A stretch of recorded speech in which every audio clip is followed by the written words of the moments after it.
très honoré d'être invité là et de faire rentrer la littérature jeunesse dans cet antre incroyable. Ça fait toujours... j'aime bien être dans les pionniers des choses qui se font. Alors, je vais vous dire une chose, très simplement, on est entre nous, tout va bien se passer. Quoi qu'il se passe ici, on restera amis, d'accord? Et je voulais vous dire que je fais beaucoup de conférences, de formations, de cours, etc. Et je suis totalement à l'aise. Les télé, les radios, ça ne me fait absolument pas peur. Mais ce soir, j'ai un trac comme rarement j'ai eu. Et certaines surtout peuvent en témoigner. Voilà, je trouve que j'ai toujours trouvé que j'étais pas légitime pour plein de choses. Et donc là, je ne me trouve pas du tout légitime. Il y a une chose qui peut nous rassembler, c'est que je suis vraiment fou de Duras depuis toujours. Enfin, depuis toujours, non, parce qu'au berceau, je n'étais pas Duras. Et j'étais très fier justement d'être un de ses éditeurs, bien après, mais au moins d'éditer Duras, c'était pour moi un grand moment. Et quand je l'ai sorti et j'ai eu cette chance, Jeanne Moreau est venue lire à la bibliothèque le texte, elle a accepté, c'était la dernière apparition en public, et c'était un moment absolument extraordinaire. C'était très émouvant, mais j'avais moins de trac. Et pourtant, il y avait Jeanne à côté de moi. Bon, voilà. Donc, tout ça pour vous dire que, voilà, je suis là un peu comme, peut-être pas un cheveu sur la soupe, parce que j'en ai plus, mais peut-être, je sais pas, mais j'aime bien ce genre de situation où on se retrouve à un moment, à un lieu où on n'était pas destiné à aller, et puis paf, on y arrive avec des gens comme ça qui vous invitent. Et merci, vraiment merci. Donc, je vais essayer. Alors, je suis pas un bon lecteur non plus. Enfin, j'ai plein de défauts en fait. Parfois j'ai une petite qualité, mais elles sont rares et sont bien cachées par tous ces défauts. Et j'ai eu l'impression pour travailler ce texte de faire effectivement faire quelques références à la littérature jeunesse, bien évidemment. Ça me semblait intéressant de voir et de découvrir que finalement il y a plein de textes qui parlent d'enfants dans notre littérature, énormément. J'ai lu tellement de choses, j'ai relu plein de choses incroyables. Donc voilà, donc j'ai fait une espèce de pâte comme ça qui va jaillir ce soir. Je l'ai lu qu'une seule fois à haute voix, j'étais pas très fier. Je vais le retravailler, je vous promets, pour qu'il soit publié.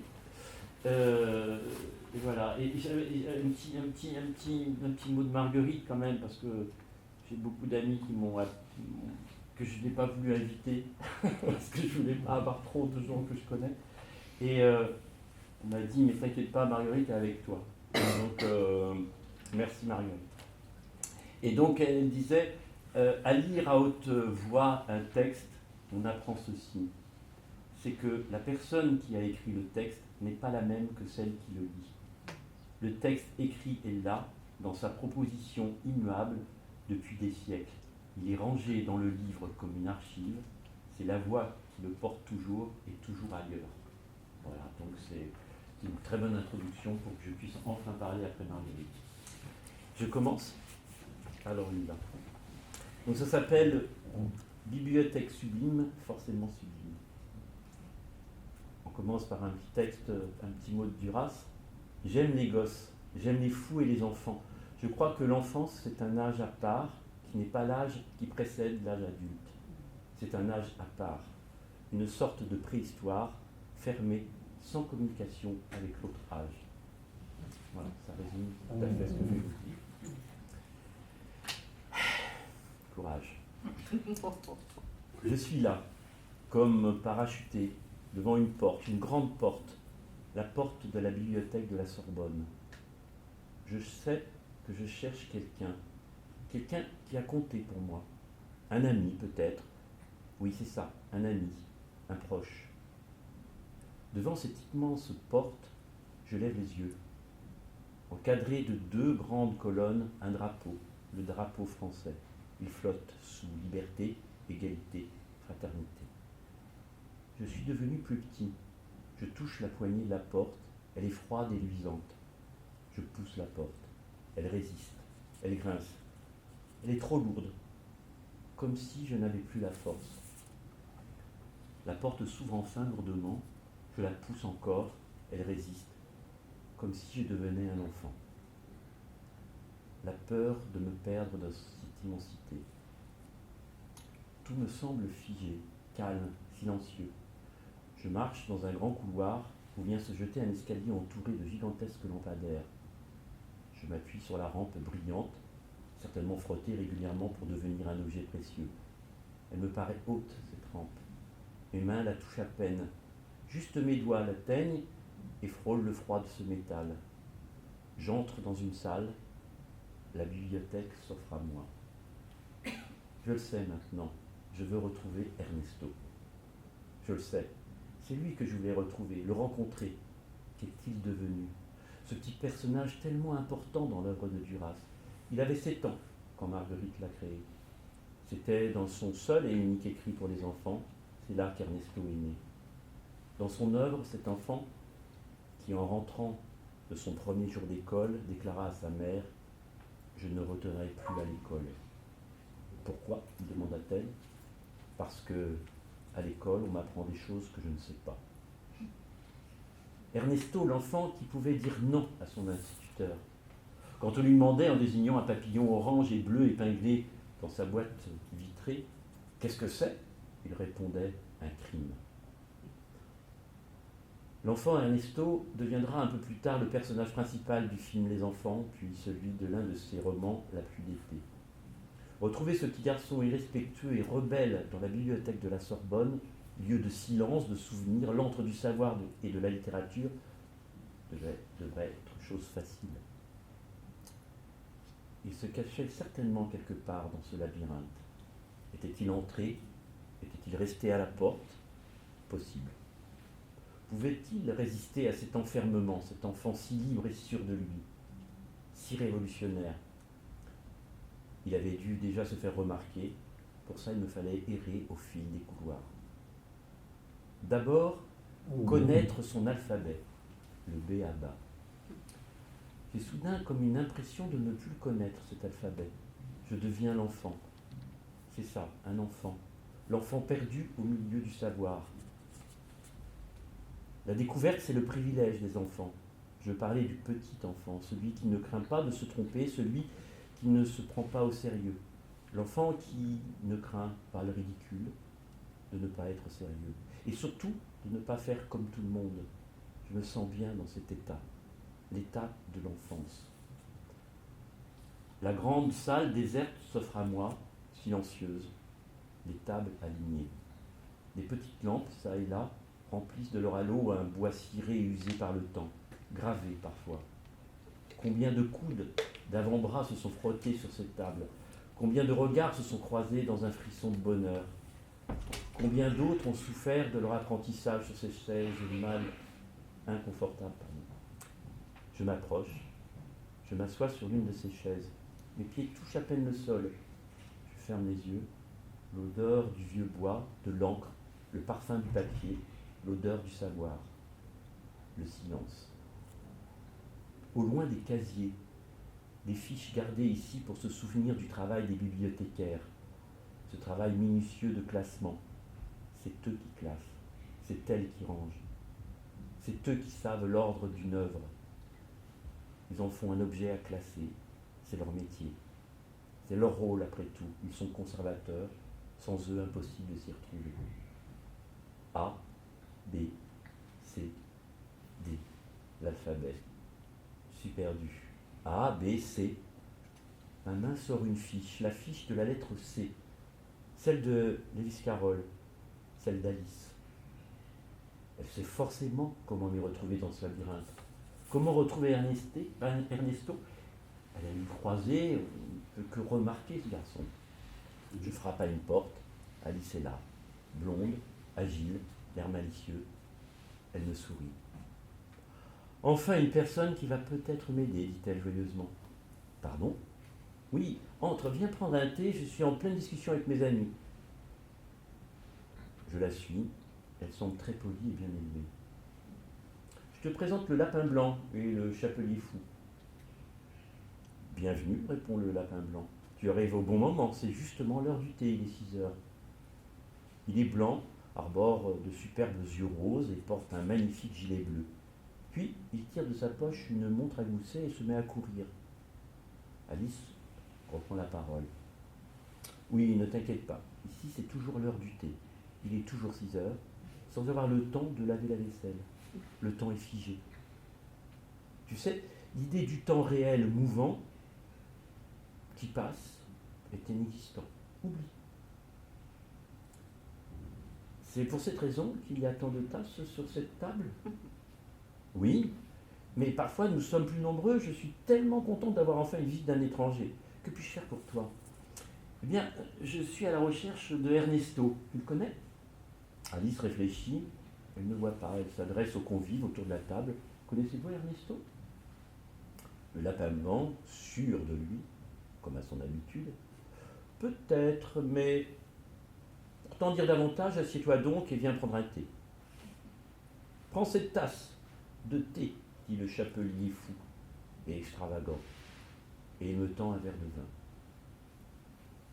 Ne soyez pas si pressés de croire tout ce qu'on raconte, affirme le lapin. Le meilleur moyen de réaliser l'impossible est de croire que c'est possible. Je crains ne pas avoir fait la bonne rencontre. Ils me semblent tous étranges. J'ai un mal fou à les comprendre. Tous parlent ensemble, sans interruption, très fort. Le classement alphabétique aurait pu m'envoyer dans l'univers de Alberto Caraco, le voisin alphabétique de Lewis Carroll dans le tiroir des fiches C. Un penseur et poète que je ne connais même pas. Ou bien après le fameux Giacomo Casanova, qui à un moment de sa vie fut bibliothécaire et même magicien. C'est ça, la magie du classement. Les auteurs qui se côtoient dans l'alphabet. L'ordre de l'alphabet. Le Loir vient juste d'arriver. Il est très pressé, lui aussi. Il me demande ce que je veux. Alice lui dit que je cherche Ernesto. Connais pas, dit-il affairé. Il n'y a qu'à ouvrir les portes suivantes. Oui, c'est une bonne idée, tu verras, il y a tant de choses à découvrir dans ce monde, il suffit de garder son âme d'enfant, et je trouvais du merveilleux. Attention, si tu rencontres Judith, la reine de cœur, elle est furieuse après moi, elle veut ma mort, elle est tyrannique, folle, méchante, autoritaire et sans pitié. Elle dit que j'ai provoqué un chahut lors de sa soirée de croquet. Elle croit facilement le valet de cœur qui m'a accusé. Je suis abasourdi par toutes ces informations qui ne me donneront pas le chemin pour retrouver Ernesto. Tout ça s'embrouille. Alors, dites-moi quelle porte? Et je vous laisse avec toutes vos embrouilles, dis-je. Alice pensait-elle trouver en moi un complice, quelqu'un de confiance qui pouvait l'aider? Prends donc cette porte. Si tu vois une bouteille avec un panneau écrit « Bois-moi », alors tu peux choisir. Ou tu bois, ou tu ne la bois pas.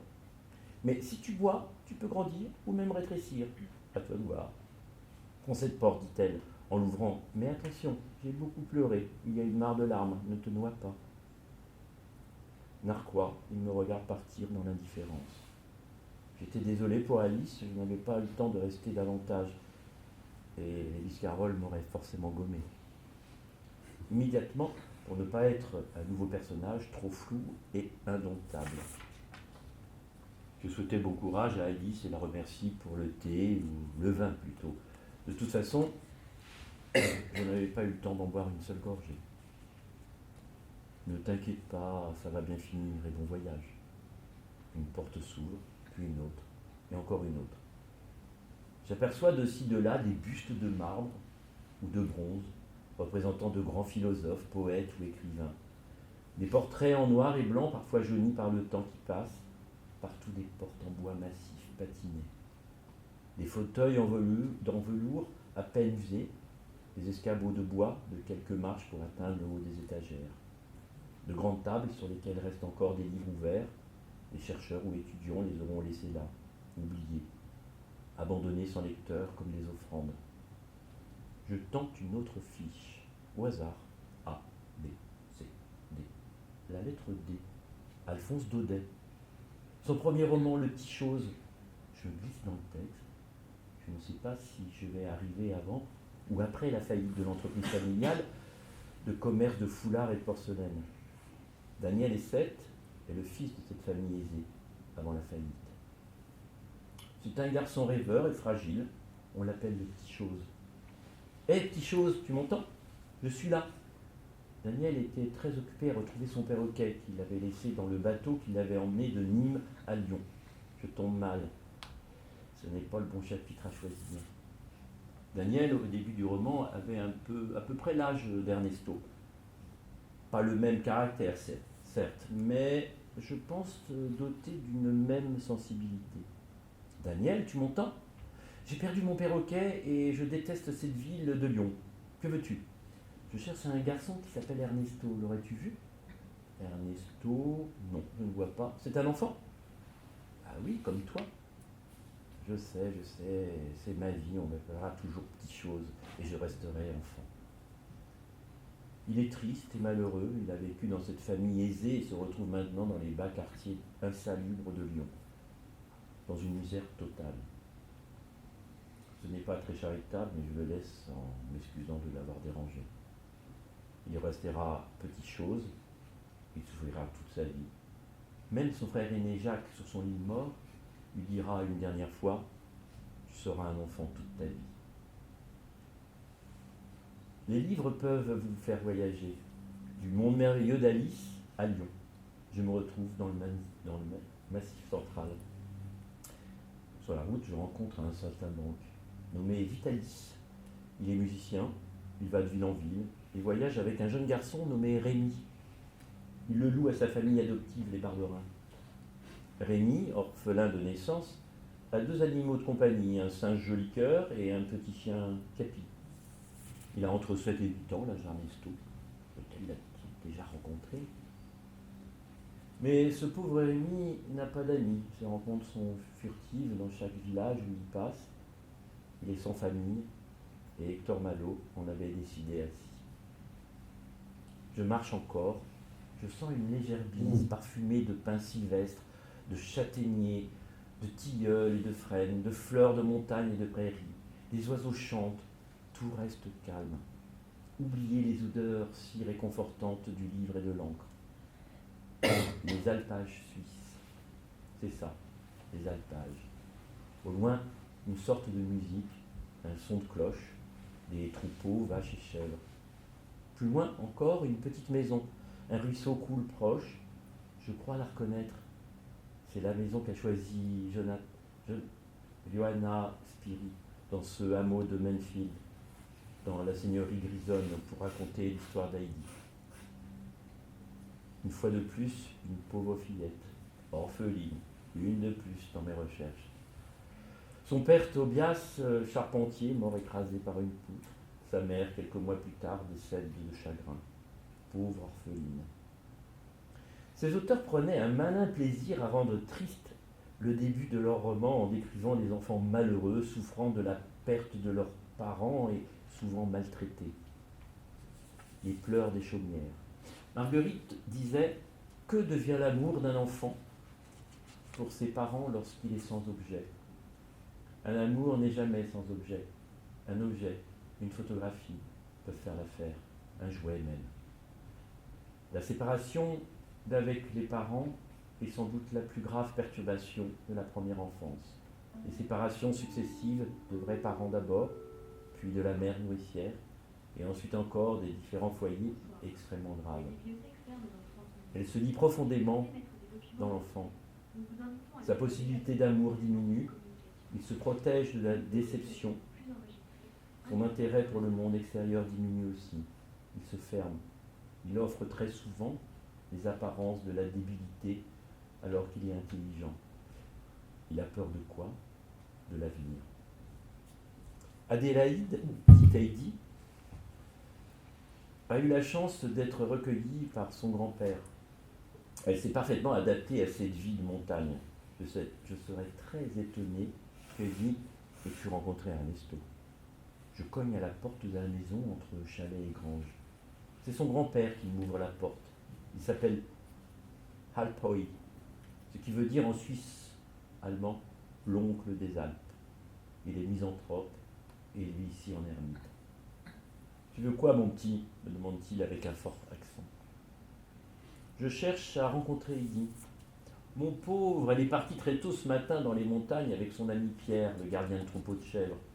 Elle s'est mise en tête de devenir général chevrier. En fait, je voulais savoir si elle avait rencontré un jeune garçon de son âge. Tu sais, à part Pierre, il n'y a personne d'autre que nous ici. Tu ne trouveras pas ton bonheur. Et vous, peut-être ? Moi ? Moi, je reste dans ma vallée où les jeunes sont rares. Comment s'appelle ce gosse ?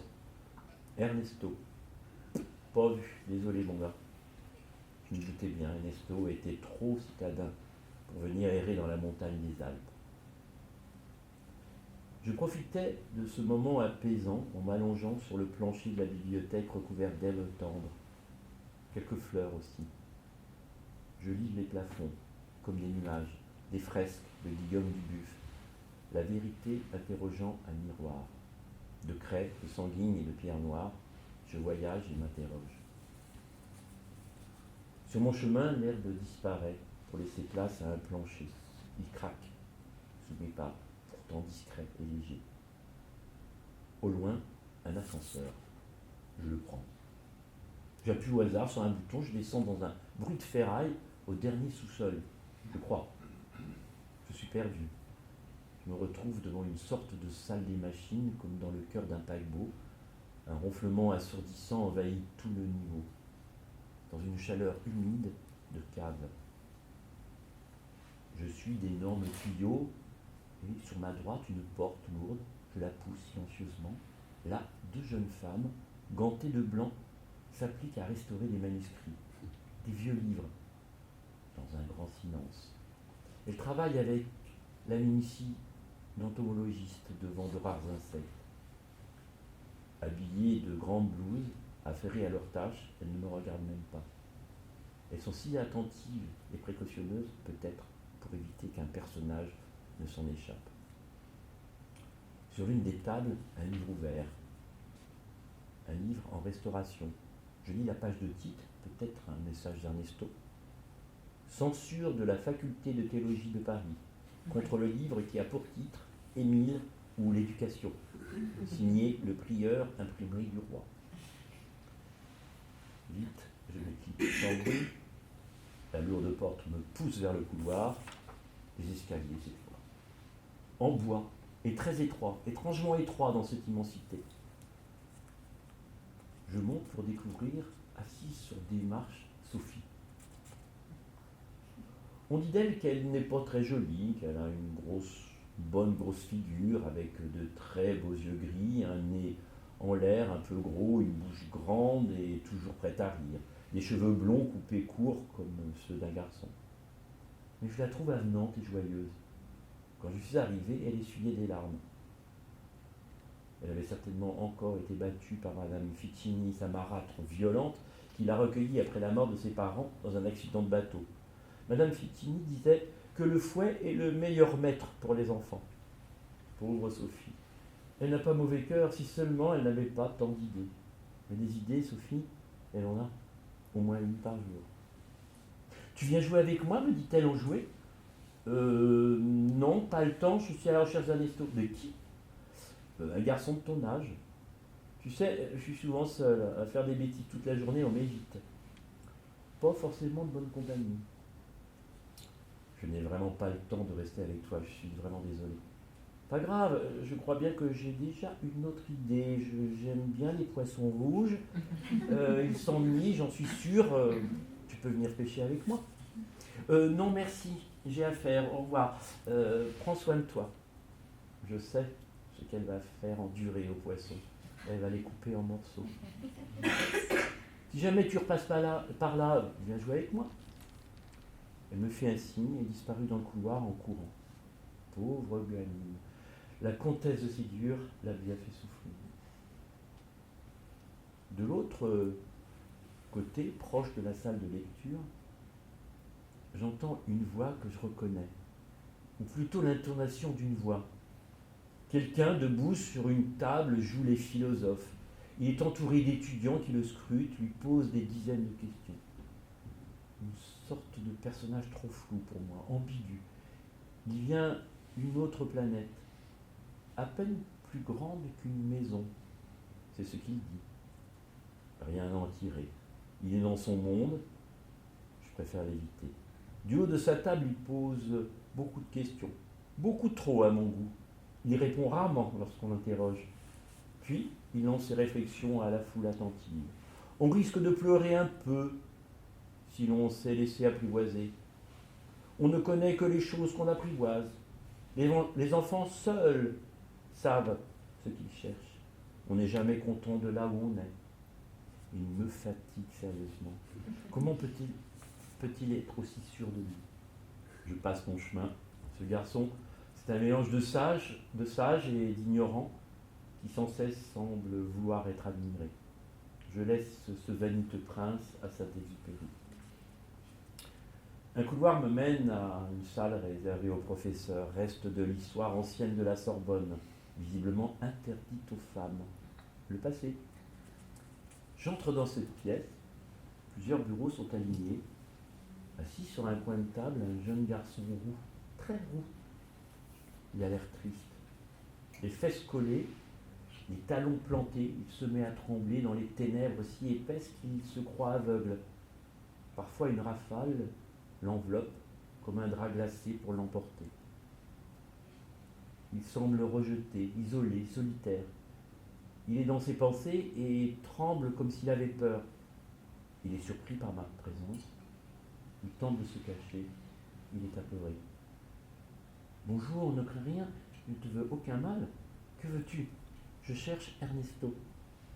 Je connais personne de ce nom. C'est un petit garçon, il n'a l'air de rien, un petit brun, 7 ans, des petites lunettes rondes. Il ne fait pas grand bruit. Mais il faut le dire quand même, un peu. Je ne vois pas, désolé.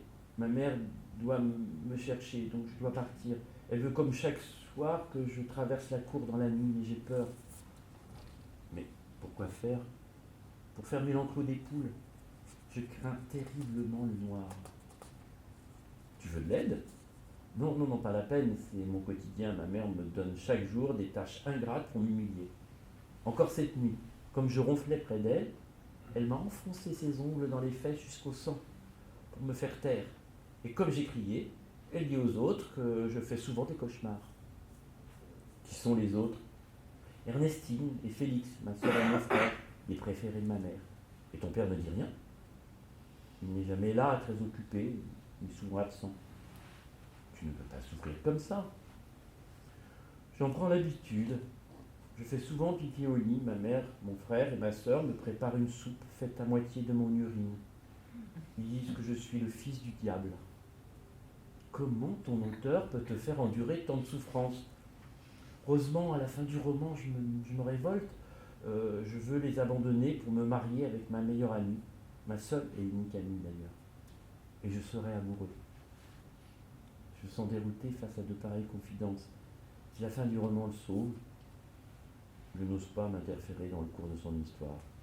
Et il finit par me dire « Merci, mais tu sais, tout le monde n'a pas la chance d'être orphelin. » Impuissant, je l'abandonne à son triste sort du XIXe siècle, impuissant et troublé. Il restera dans mes pensées, ce petit François Lepic, ce petit garçon roux, attachant, solitaire mais tellement ingénieux. Je le quitte, son regard est triste, mais il me sourit, la porte se referme, je soupire à l'idée de continuer mes recherches stériles. Je retourne dans la salle des vieux casiers remplis de fiches, de retour à la lettre C.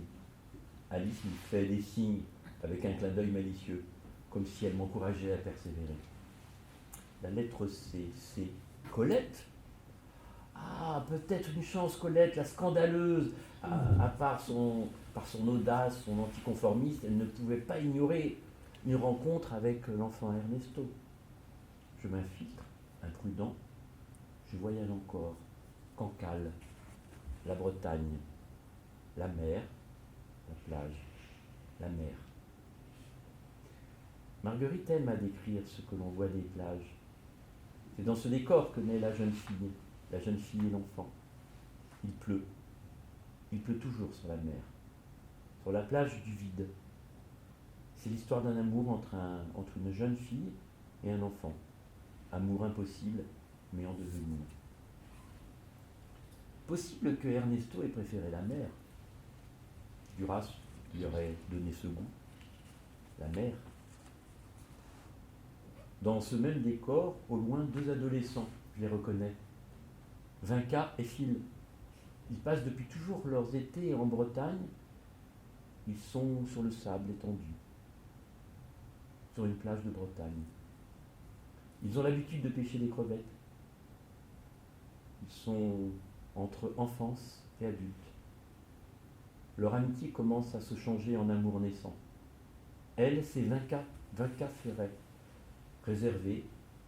Elle ne prend pas soin d'elle. Avec ses cheveux courts, en bataille, elle ressemble à un garçon manqué. On l'appelle Pervenche. Lui, c'est Philippe Audebert, un bel adolescent séduisant. Je suis avant le chapitre 4 du Blé en herbe. Avant que Phil rencontre la dame en blanc, le double de son âge. Métamorphose. La fin d'une tendre et exclusive camaraderie depuis l'enfance. Vinca en sera délaissé. Je les admire, ils sont beaux, la beauté de l'insouciance. Je veux leur parler avant que cette histoire d'initiation sensuelle ne se termine. Une histoire qui évoque la difficulté souvent évoquée par l'auteur de quitter le monde de l'enfance pour les compromissions du monde des adultes. Je sais que je les dérange, mais je m'approche. Tu veux quoi, petit? Je cherche Ernesto. Tu ne vois pas que tu nous ennuies, là?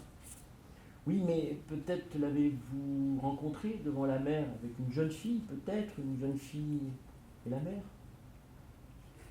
C'est bon, on n'a rien vu. Vinca ne répond rien. Elle sourit. La pauvre, si elle savait la suite de l'histoire.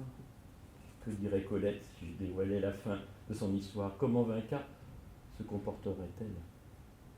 Je laisse tomber, je regarde la mer.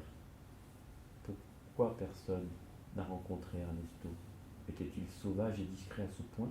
Non. Ernesto était révolutionnaire dans une liberté débordante, dans le refus de toute valeur préétablie pour retrouver en lui l'innocence universelle. C'est ça, Ernesto. Il sait dire non. Il est peut-être un petit frère du vice-consul Nyasong, le modèle de l'intelligence moderne du désespoir politique. Duras l'avait baptisé Ernesto en référence au Che. Le temps passe, et même les années. 1923, 1924, 1925, 1930, 1950, 1959. Queneau écrit ce roman. Zazie dans le métro. C'est elle qu'il faut retrouver, bien sûr. Zazie, j'aurais dû commencer par elle. C'est une petite fille curieuse de tout. Elle doit facilement se balader de livre en livre pour semer la zizanie. C'est une évidence. Queneau n'avait-il pas écrit Le vol d'Icare, dans lequel Hubert, un écrivain, travaille sur un roman dont le personnage principal, appelé Icare, s'évade un jour de son manuscrit emporté par un coup de vent et se retrouve à Paris. Retrouver Zazie, certainement facile. Elle ne doit pas être très loin, je devrais l'entendre rire, insulter, courir, jouer de tout. Soudain, j'entends un perroquet. Tu causes, c'est tout ce que tu sais faire. Comme toi, répond-elle à la verdure. C'est ça, c'est sa voix, je le sais. Et là, elle est là, toute proche, la turbulente Zazie. Je reconnais sa gouaille, l'accent de Paris des années 50. C'est la première fois qu'elle vient à Paris. Son obsession, prendre le métro.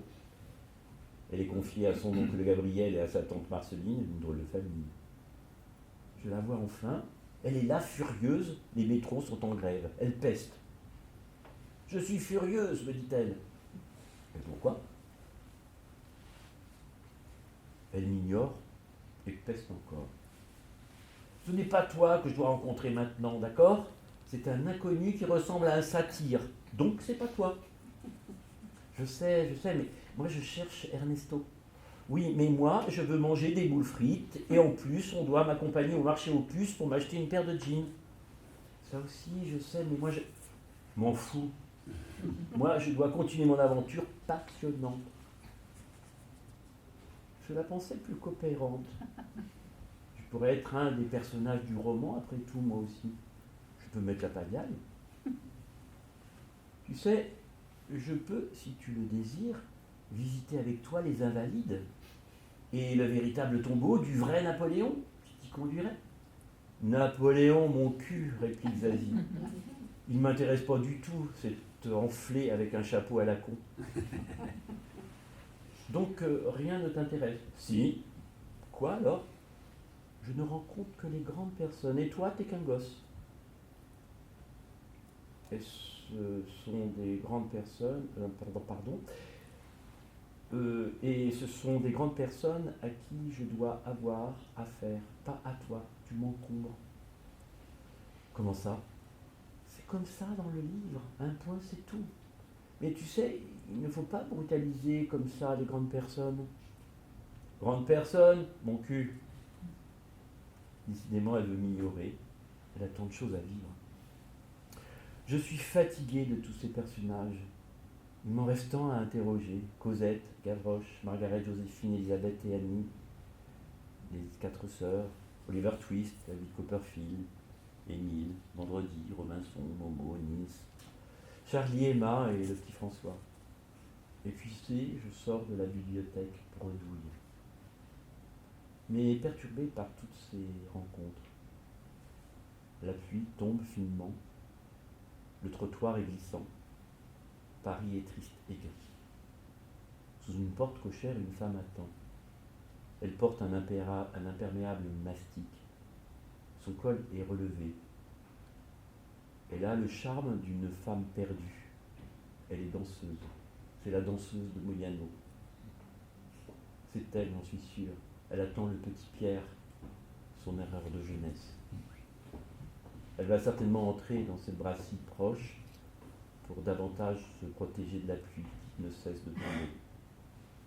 Je la vois maintenant, elle est assise sur une grande banquette de cuir rouge sombre. Elle a un visage au regard mélancolique, la lumière est tamisée. Elle erre à la lisière de la veille et du sommeil, épuisée. La lumière est incertaine, voilée. La couleur de sa chevelure, le narrateur n'est pas trop sûr de se la rappeler. Souvent, elle reste dans le flou. Petit Pierre n'est pas encore arrivé. Elle attend toujours. Elle doit emmener l'enfant en promenade au bois de Boulogne, ou au cinéma, à l'opéra, voir des films de Disney. Je la laisse attendre. Elle ne dira rien, c'est comme ça. Elle restera dans ses pensées, dans le passé. Elle est secrète. Je marche encore, comme pour me laver de toute cette littérature riche et encombrante. Je suis les rues pavées humides, les rues modianesques. Je marche encore jusqu'à me retrouver rue de l'école de médecine, au numéro 8 de la rue, devant la boulangerie de la Sorbonne, une enseigne, pâtisserie liénoise. Une petite vitrine, sombre, où trônent de magnifiques gâteaux. Je pousse avec force la porte, je crois que j'ai faim. Quelle énergie aujourd'hui, Ernesto, tu veux déjeuner? Oui. Bah, va t'asseoir, tu m'as l'air perdu. Oui, je vais où? Ah, là-bas, à la table, à côté de la vieille dame blonde. Qui? Bah, tu la connais bien souvent, Alice. Ou si tu préfères, tu peux rejoindre le vieux Rémi, il est avec Sophie. Je vais m'installer en recherchant. C'est comme ça que j'ai appris. Et Duras dira, il reste toujours quelque chose de l'enfance, toujours.